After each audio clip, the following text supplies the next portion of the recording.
رب العالمین والصلاة والسلام علی سید الانبیاء وعلی آلہ واصحابہ اجمعین اما بعد فاعوذ باللہ من الشیطان الرجیم بسم اللہ الرحمن الرحیم قال اللہ تبارک و تعالی فی القرآن المجید والفرقان الحمید کل نفس ذائقۃ الموت قال اللہ تبارک و تعالی فی مقام آخر وما خلقت الجن والانس الا ليعبدون آمنت بالله صدق الله العظيم ان الله وملائكته يصلون على النبي يا ايها الذين آمنوا صلوا عليه وسلموا تسليما اللهم صل على سيدنا ومولانا محمد عدد ما في علم الله صلاة دائمة بدوام ملك الله الصلاة والسلام علیکہ یا سیدی یا رسول اللہ الصلاة والسلام علیکہ یا سیدی یا حبیب اللہ وعلا آلکہ واصحابکہ یا سیدی یا خاتم النبیین۔ معزز سامعین کرام، اللہ تبارک و تعالی کی حمد و ثنا، پیارے آقا دو عالم نور مجسم شفیع امم حضرت محمد مصطفیٰ صلی اللہ تعالی علیہ وآلہ وسلم کی ذات ببرکات پر درود و سلام عرض کرنے کے بعد بندہ نچیز نے اللہ رب العالمین کی لا ریب بے شک کا کتاب میں سے دو آیت کریمہ پڑھنے کا شرف حاصل کیا ہے۔ دعا فرماؤ کہ رب تعالی اس بندہ نچیز کو اس کا صحیح معنی مفہوم عرض کرنے کی توفیق عطا فرمائے۔ اور سب سے پہلے میں اس بی بی صاحبہ مرحومہ مغفورہ کے لواحقین سے تعزیت کروں گا اور دعا کروں گا کہ اللہ تبارک و تعالی اس ہماری بہن کی بے حساب مغفرت فرمائے اور انہیں جنت فردوس میں اعلیٰ مقام عطا فرمائے، اور اللہ تبارک و تعالی سیدہ فاطمہ زہرا رضی اللہ تعالی عنہا کا صدقہ اللہ تعالی ان کی سیئات کو حسنات میں تبدیل فرما دے اور تمام لواحقین کو صبر جمیل اور اجر عظیم عطا فرمائے۔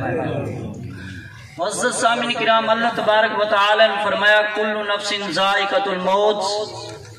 کہ ہر جان نے موت کو چکھنا ہے۔ جو بھی دنیا میں چیز آئی ہے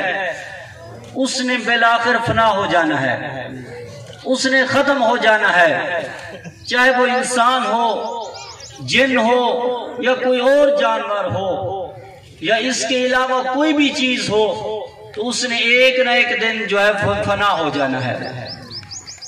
کامیاب وہ انسان ہے کہ جس نے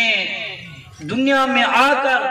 اللہ اور اس کے رسول صلی اللہ تعالی علیہ وآلہ وسلم کے فرامین کے مطابق اپنی زندگی گزاری۔ تو یہ محفل جو ہے، یہ محفل اصال ثواب کی محفل ہے، اس بی بی صاحبہ کی مغفرت کے لیے دعا کرنے کی محفل ہے۔ دعا ایک بہت بڑی نعمت ہے۔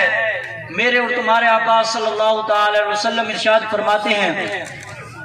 کہ جب بندہ مومن دنیا سے رخصت ہو جاتا ہے، دنیا سے چلا جاتا ہے، تو پھر اللہ تبارک و تعالی تو اس بندہ مومن کو قبر کے اندر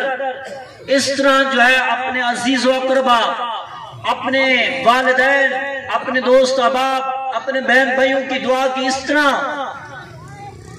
طرح انتظار ہوتی ہے جس طرح ایک آدمی ڈوبنے والا ہوتا ہے، ڈوب رہا ہوتا ہے تو وہ کسی سہارے کا انتظار کر رہا ہوتا ہے، سہارا ڈھونڈ رہا ہوتا ہے۔ تو قبر کے اندر جب مردہ جاتا ہے تو اس کو بھی پیچھے دعا کی جو ہے اس طرح جو ہے ضرورت ہوتی ہے۔ تو جب ہم اس کے لیے دعا کرتے ہیں تو اللہ تعالیٰ اس کو اتنا، میرے آقا صلی اللہ علیہ وسلم فرماتے ہیں کہ اتنا ثواب عطا فرماتا ہے جتنا پہاڑ ہوتا ہے اتنا ثواب عطا فرماتا ہے۔ جب کل قیامت کے دن وہ بندہ اٹھایا جائے گا تو وہ پوچھے گا کہ رب کائنات، اتنا تو میں نے نیکیاں نہیں کی تھی جتنا تو نے مجھے اجر عطا فرمایا۔ اللہ تعالیٰ فرمائے گا تیرے مرنے کے بعد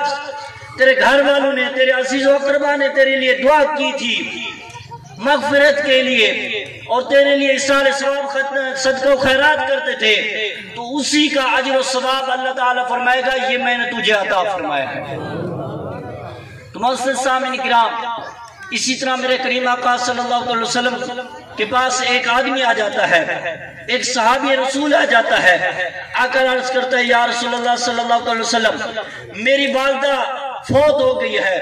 اس نے کوئی میرے لیے کوئی وصیت نہیں کی، کیا میں کوئی صدقہ خیرات اس کے لیے کروں تو اس کو ثواب پہنچے گا؟ تو میرے کریم آقا صلی اللہ علیہ وسلم نے فرمایا ہاں اس کو ثواب پہنچے گا۔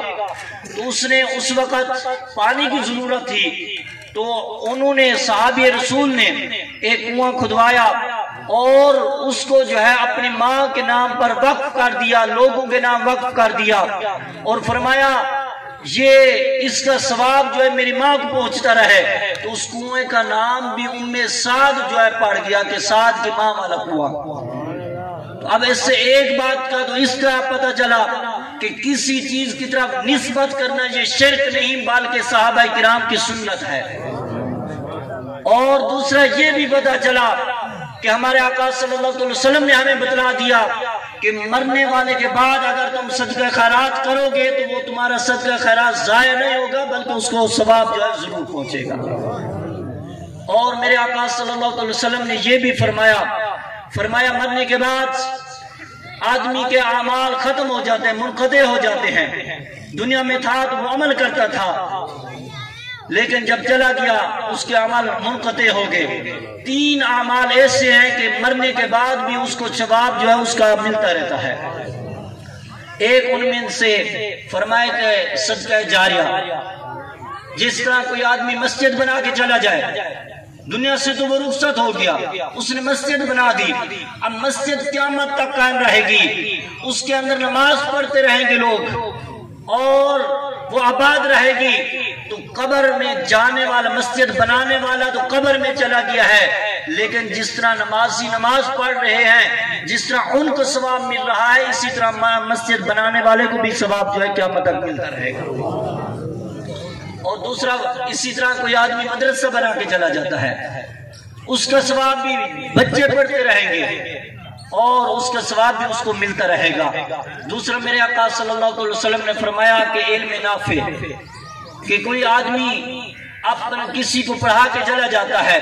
اور وہ آگے جو ہے پڑھاتے رہتے ہیں، سلسلہ چلتا رہتا ہے، تو جس طرح وہ سلسلہ چلتا رہتا ہے، پڑھانے والا تو دنیا سے چلا گیا لیکن اس کا ثواب، اس کا اجر اس کو جو ہے قیامت تک ملتا رہے گا۔ دوسرا آپ نے فرمایا، تیسرا نیک اولاد جو آدمی چھوڑ کے چلا جائے، اپنی اولاد کی اچھی تربیت کرے، نماز کی پابندی کرائے، روزے کی پابندی کرائے،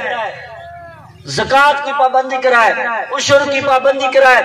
اور اچھے کاموں کی پابندی کرائے، برے کاموں سے بچنے کی ان کو جو ہے منع کرے۔ تو فرمایا کہ ایسی اولاد چھوڑ کے چلا جائے گا، وہ تو دنیا سے چلا جائے گا لیکن اس کا اجر و ثواب جو ہے وہ جاری رہے گا، اس کی اولاد اس کے لیے دعا کرتی رہے گی، تو اللہ تبارک و تعالی اس کا یہ بھی ثواب جو ہے جاری و ساری فرمائے گا۔ تو معزز سامعین کرام، ہمیں بھی اپنی اولاد کو دین کی طرف رغبت دلوانی چاہیے۔ سکول پڑھانا بھی صحیح ہے، سکول بھی پڑھائیں، لیکن دین کے معاملات، دینی معاملات بھی ان کو بتلانے چاہیے کہ نماز کس طرح پڑھنی ہے، کیونکہ نماز وہ ایک جو ہے بہت بڑا عام کام ہے کہ جو ہمارے آقا صلی اللہ علیہ وسلم کو اللہ تبارک و تعالی نے معراج کی رات تحفے میں عطا فرمائی تھی۔ اگر مجھے میرے استاد گرامی استاد مولانا بشیر احمد فردوسی صاحب مجھے اگر کوئی چیز تحفے میں دیتے ہیں، میرے مرشد کریم حضور جگر گوشہ غزالی زمان حضور ارشد سید کاظمی شاہ صاحب لجپال یا کسی کا بھی مرشد، کسی کا بھی استاد اگر کوئی چیز تحفے میں دیتا ہے تو ہم اس کو جو ہے سنبھال کے رکھتے ہیں، اس کی حفاظت کرتے ہیں۔ وجہ یہ ہے کہ اللہ تبارک، اس کی وجہ یہ ہوتی ہے کہ ہمارے بڑے نے، ہمارے بزرگوں نے، ہمارے محسن نے ہمیں یہ تحفے میں دیا ہے۔ تو جو نماز رب تعالیٰ نے اپنے محبوب علیہ السلام کو تحفے میں دی تھی، کیا ہم اس کی قدر کرتے ہیں؟ کیا ہم اس کی حفاظت کرتے ہیں؟ وہ نماز کہ جو 50 نمازیں اللہ تعالیٰ نے عطا فرمائی تھی، لیکن تخفیفاً پھر 5 باقی بچی، اللہ تعالیٰ نے دیکھا میرے محبوب علیہ السلام اپنی امت سے بڑا پیار کرتے ہیں، بڑی محبت کرتے ہیں اور ان کی نیکیوں کے کام میں بڑی رغبت کرتے ہیں، تو فرمایا محبوب پریشان نہیں ہونا، اگر آپ کی امت صحیح معنی 5 وقت کی نماز پڑھے گی تو اس کو اجر و ثواب جو ہے میں 50 کا عطا فرماؤں گا۔ وہ نماز کیا ہم اس کی حفاظت کرتے ہیں کہ جو آقا صلی اللہ علیہ وسلم نے فرمایا نماز میری آنکھوں کی ٹھنڈک ہے، کیا ہم اس کی حفاظت کر رہے ہیں؟ بالکل نہیں کر رہے، اپنے کاموں میں لگے ہوئے ہیں، جبکہ اللہ تعالیٰ نے فرمایا وَمَا خَلَقْتُ الْجِنَّ وَالْإِنسَ إِلَّا لِيَعْبُدُونَ، اور دوسرے مقام میں فرمایا وَمَا مِن دَابَّةٍ فِي الْأَرْضِ إِلَّا عَلَى اللَّهِ رِزْقُهَا، فرمایا کہ روئے زمین پر جتنی بھی چلنے والی چیزیں ہیں ان کا رزق جو ہے ہمارے ذمہ ہے، اور فرمایا انسان اور جنوں کو پیدا ہم نے اپنی عبادت کے لیے کیا ہے، تو جو کام اللہ تعالیٰ کے ذمہ تھا ہم نے وہ اپنے ذمہ لے لیا، اور جو ہمارے ذمہ تھا ہم نے اس کو چھوڑ دیا، پھر ہم آج تقریباً اکثر مسلمان جو ہے اسی وجہ سے پریشان ہیں کہ ہم نے کرنی تھی اللہ تعالیٰ کی عبادت اور رزق اس کی ذات پہ چھوڑنا تھا، کمانا بھی ضروری ہے، اور ہم اگر نماز کی پابندی کریں گے، اللہ تعالیٰ کے حکام کے اوپر عمل کریں گے تو پھر اللہ تعالیٰ ہمارے رزق کے اندر برکت ڈال دے گا، لیکن آج ہم ان چیزوں سے دور ہو گئے، ہمیں اپنے کاموں کے لیے تو وقت ہوتا ہے لیکن اللہ تعالیٰ کے حکم پر عمل کرنے کے لیے ٹائم نہیں ہوتا، حالانکہ 5 وقت یہی صدا آتی ہے حی علی الصلاۃ حی علی الفلاح، آؤ کامیابی کی طرف، آؤ کامیابی کی طرف، جب اللہ تعالیٰ کی طرف سے یہ حکم ہو رہا ہے کہ کامیابی کی طرف آؤ تو ہم اس کامیابی کو چھوڑ کر اپنے کام کاجوں کو جو ہے کامیابی سمجھتے ہیں۔ تو معزز سامعین کرام، وہ نماز کہ جو ہمارے آقا صلی اللہ علیہ وسلم کی آنکھوں کی ٹھنڈک ہے، جب ہم قبر میں جائیں گے ہمارے عزیز و اقربا، ہم سے محبت کرنے والے، ہمارے دوست احباب، حتیٰ کہ ہمارے والدین جو ہم سے بہت زیادہ محبت کرتے ہیں، وہ بھی مجبوراً ہمیں قبر کے اندر رکھ کر منو کے حساب سے مٹی ڈال کر آ جائیں گے، کوئی بھی وہاں پہ نہیں ہوگا، اندھیری قبر ہوگی، اگر وہاں آئیں گے تو میرے اور تمہارے آقا صلی اللہ علیہ وسلم تشریف لائیں گے، اگر ہم نے ان کے ساتھ وفا کی ہوگی، ان کی آنکھوں کو ٹھنڈک پہنچایا ہوگا، تو پھر ہمارے آقا صلی اللہ علیہ وسلم بھی فرشتوں کو فرمائیں گے کہ ان کو چھوڑ دو، کیونکہ دنیا میں یہ مجھ پر درود بھی پڑھتا تھا اور نماز پڑھ کے میری آنکھوں کو ٹھنڈک بھی پہنچاتا تھا۔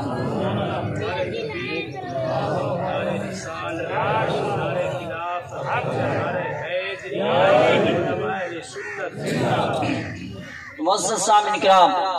ہمیں خود بھی نماز کی پابندی کرنی چاہیے اور اپنے بچوں کی بھی پابندی کرانی چاہیے، کیونکہ میرے آقا صلی اللہ علیہ وسلم نے فرمایا جب بچہ 7 سال کا ہو جائے تو اس کو نماز کو حکم دو، اس کو کہو بیٹا نماز پڑھو، بیٹی نماز پڑھو، اور فرمایا کہ اگر 7 سال کا ہو جاتا نماز نہیں پڑھتا اور 10 سال کا ہو جاتا ہے نماز نہیں پڑھتا تو پھر تمہارے اوپر لازم ہے کہ اگر تجھے مارنا بھی تمہیں پڑے تو تم اس کو مار کر جو ہے وہ نماز پڑھاؤ، لیکن یہ تمہارے اوپر جو ہے وہ ضروری ہے۔ اگر آج ہم اپنے اولاد کی تربیت اچھی نہیں کریں گے تو اولاد خراب ہو جائے گی، اور پھر اس کا حساب کل قیامت والے دن ہمیں بھی دینا ہوگا۔ اور یہ آج جو ہے وہ ہم ہر چیز سے تقریباً مسلمان جو ہے وہ پیچھے ہو گیا ہے، نماز ہو گیا، روزہ ہو گیا۔ پہلے جب ہم چھوٹے ہوتے تھے تو اس وقت رمضان المبارک کا اتنا ادب احترام کیا جاتا تھا کہ جو چھوٹے گھر کے بچے ہوتے تھے اگر وہ دوپہر کے وقت یا کسی وقت بھی انہوں نے کھانا کھانا ہوتا نا تو مائیں بہنیں جو ہے کھانا ان کو روزے دار کے سامنے نہیں دیا کرتی تھی، بلکہ کہتی تھی کہ اندر چلے جاؤ، جا کر کھانا پڑائے اور جا کر اٹھا کے کھا لو۔ آج تو ہم بڑے بڑے لوگ، بڑے بڑے آدمی سامنے بالکل سرعام جو ہے وہ کھا پی رہے ہیں، کہاں گیا ادب اور کہاں ہم مسلمان ہیں۔ اور یہ عشر جو ہر 20 من پر جو ہے ہمارے اوپر 1 من گندم ہو یا کوئی بھی فصل ہو اس کے اوپر ہمارے اوپر لازم ہے، ہم نہیں ادا کرتے۔ ہم کہتے ہیں کہ ہم اگر کریں گے تو اس میں کمی آ جائے گی، حالانکہ یقین کریں اس میں کمی نہیں آئے گی، کیونکہ یہ اللہ اور اس کے رسول صلی اللہ علیہ وسلم کے فرمان کے اوپر ہم عمل کر رہے ہیں، اس کے اوپر کمی نہیں آئے گی، بلکہ اس کے اندر اللہ تعالیٰ برکت ڈال دے گا۔ اتنی ہمارے تکلیفیں دور ہو جائیں گی، جو ہم نے ڈاکٹروں کو جا کر پیسے دینے ہیں، یہ ہم جب ادا کریں گے تو پھر اللہ تبارک و تعالی ہمیں بیماریوں سے محفوظ رکھے گا۔ جب ہم یہ ادا کریں گے تو اللہ تعالی ہمیں دوسرے کاموں میں لگانے سے بچا لے گا۔ تو ان کی طرف بھی ہمیں کوشش کر کے ہمیں اپنا پورا جو اللہ تعالیٰ کا حق ہے وہ ادا کرنا چاہیے۔ اور زکوٰۃ ہے، جن کے پاس پیسے ہوتے ہیں ان کے اوپر زکوٰۃ ہے تو وہ بھی ادا کرنے چاہیے۔ جو آدمی یہ عشر زکوٰۃ ادا نہیں کرتا، پیسہ اپنا اکٹھا کر کے سنبھال کے رکھتا ہے، تو قرآن مجید میں آتا ہے کل قیامت کا جب دن ہوگا تو یہی مال انسان کا ایک بہت بڑا سانپ بن کر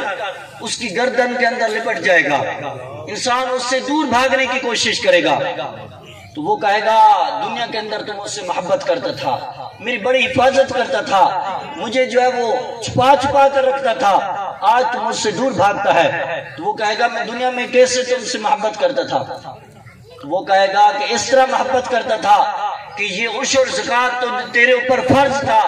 واجب تھا، لیکن تو ادا نہیں کرتا تھا، تو کہتا تھا کہ میرا مال کم ہو جائے گا۔ معزز سامعین کرام، یہی مال پھر کل قیامت کے دن ہم تو چھوڑ کے چلے جائیں گے۔ جس طرح بھی ہم اکٹھا کریں گے، ہم اکٹھا کر کے چلے جائیں گے۔ جو ہم نے کمایا ہے، جو ہم نے اکٹھا کیا ہے، جو ہم نے عشر زکوٰۃ ادا نہیں کیا، اس کا حساب ہماری اولاد نے نہیں دینا، بلکہ ہم نے ہی دینا ہے۔ اس کا حساب ہم نے دینا ہے۔ اگر ہم حرام کما کر اپنی اولاد کے لیے اکٹھا کر کے چلے جائیں گے، اولاد تو پیچھے عیاشی سے اپنی زندگی گزارے گی، سکون سے زندگی گزار سکے گی، لیکن قبر میں ہمارے ساتھ کیا ہونا ہے اس کے بارے میں ہمیں سوچنا چاہیے۔ تو یہ ضروری نہیں کہ ہمیں بوڑھا ہو جائیں گے تو مر جائیں گے، موت کا کوئی پتہ نہیں ہے، یہ اللہ تعالیٰ ہی بہتر جانتا ہے کہ کب ہماری موت کہاں پہ آنی ہے۔ تو ہمیں موت کا فکر کرنا چاہیے، ہمیں آخرت کا فکر کرنا چاہیے، اور اپنی اولاد کو دین سکھانا چاہیے، تاکہ ہمیں قبر کے مرنے کے بعد ہماری اولاد جو ہے ہمارے کام آ جائے۔ اگر اچھی اولاد کی تربیت نہیں کریں گے، جس طرح حضرت صاحب فرما رہے تھے، اپنی اولاد کے دل کے اندر آل نبی کی محبت اور اصحاب رسول صلی اللہ علیہ وسلم کی محبت بھی انہیں سکھلائے کہ ہر نبی سے بھی ہم نے محبت کرنی ہے، اور نبی کی آل سے بھی ہم نے محبت کرنی ہے، ان سے وفا کرنی ہے، اور کریم آقا صلی اللہ علیہ وسلم کی جتنے بھی غلام ہیں ہم نے ان سے محبت کرنی ہے۔ اگر ہم ان سے محبت کریں گے تو پھر قیامت کے دن ان کا بھی ہمیں جو ہے وہ محبت جو ہے ان کی بھی ہمیں فائدہ دے گی، کام دے گی، اور اپنے اولاد کو دین سکھائیں گے۔ وہ بنی اسرائیل کا کسی نبی کا قصہ ہے کہ وہ جا رہے تھے تو ایک قبر کے اندر عذاب ہو رہا تھا، تو جب کچھ دیر کے بعد واپس آئے تو دیکھا کہ اس قبر کے اوپر اللہ تعالیٰ کی رحمت برس رہی ہے۔ تو عرض کی یا اللہ یہ کیا ماجرا ہے، کچھ دیر پہلے میں گزرا تھا تو اس قبر کے اوپر عذاب ہو رہا تھا، اور اب میں گزر رہا ہوں تو اس کے اوپر عذاب نہیں بلکہ تیری رحمت برس رہی ہے۔ تو اللہ تعالیٰ نے فرمایا میرے محبوب، میرے نبی، یہ بندہ جب فوت ہوا تھا تو اس کی بیوی جو ہے وہ حاملہ تھی، تو پھر اس کے مرنے کے بعد بچہ پیدا ہوا، آج بچہ اس کا بولنے کے قابل ہوا ہے، تو اس کی ماں جا کر اپنا بیٹے کو گرجے گھر میں، مدرسے کے اندر، یا جو بھی اس وقت کا معاملہ تھا اس کے اندر داخلہ کرا گئی ہے، تو اس کے استاد نے پڑھایا اے میرے بیٹے پڑھو بسم اللہ الرحمن الرحیم، تو اس نے پڑھا ہے بسم اللہ الرحمن الرحیم، تو میں رب ہو کر مجھے اس بات کی حیاتی ہے کہ یہ بچہ اس بندے کا بیٹا دنیا میں مجھے رحمان اور رحیم کہے، اور میں اس بندے کے اوپر اپنا رحمت نہ برسوں، یہ نہیں ہو سکتا۔ تو وہ تو ابھی بچہ جو ہے ماں کے پیٹ میں تھا، تو جس بچے کو ہم دین پڑھا کر دین کے لیے وقف کر کے جائیں گے تو پھر کیا ہمارے لیے وہ بچہ دعا نہیں کرے گا؟ کیا ہماری قبر روشن نہیں ہوگی؟ کیا ہمارے قبر کے اوپر اللہ تعالیٰ کی رحمت نہیں برسے گی؟ یقیناً برسے گی۔ اور حضرت صاحب بھی فرما رہے تھے جو ہم دعا مخلص ہو کر کریں گے وہ اللہ تعالیٰ کی بارگاہ میں جلدی دعا قبول ہوتی ہے۔ پھر دعا مخلص اور محبت سے عقیدت سے کون کرتا ہے؟ جو زیادہ قریبی ہو وہ محبت سے دعا کرتا ہے۔ جب بچہ کسی کا کوئی عزیز کوئی قریبی رشتہ دار چلا جائے تو پھر یقیناً وہ دل سے دعا کرتا ہے، رو رو کو دعا کرتا ہے۔ یہ ہم آئے ہوئے ہیں تو ابھی ہم دعا کریں گے کر کے چلے جائیں گے، لیکن ان کے جو بی بی صاحبہ مرحومہ مغفورہ کے جو عزیز و اقربا ہے وہ تو ہر وقت ہی دعا کریں گے۔ تو جب ہم اپنے بیٹے کو اپنی بیٹی کو دین سکھا کے چلے جائیں گے تو اس کو پتا ہوگا کہ رات کو کتنے بجے اٹھ کر دعا کرنی ہے۔ اللہ تعالیٰ کی رحمت اس وقت برس رہی ہوتی ہے، اللہ تعالیٰ اس وقت فرما رہا ہوتا ہے اے میرے بندے مانگ کیا مانگتا ہے۔ تو جب وہ اللہ تعالیٰ ادھر ندا دے رہا ہوگا اور یہ تیرا بیٹا ادھر دعا مانگ رہا ہوگا اے اللہ میرے والدین کی قبر پہ کروڑ رحمت نازل فرما، تو پھر یقیناً قبر کے اوپر کروڑا اللہ تعالیٰ جو ہے وہ رحمت نازل فرمائے گا۔ پھر قیامت تک ہماری قبر جو ہے وہ روشن رہے گی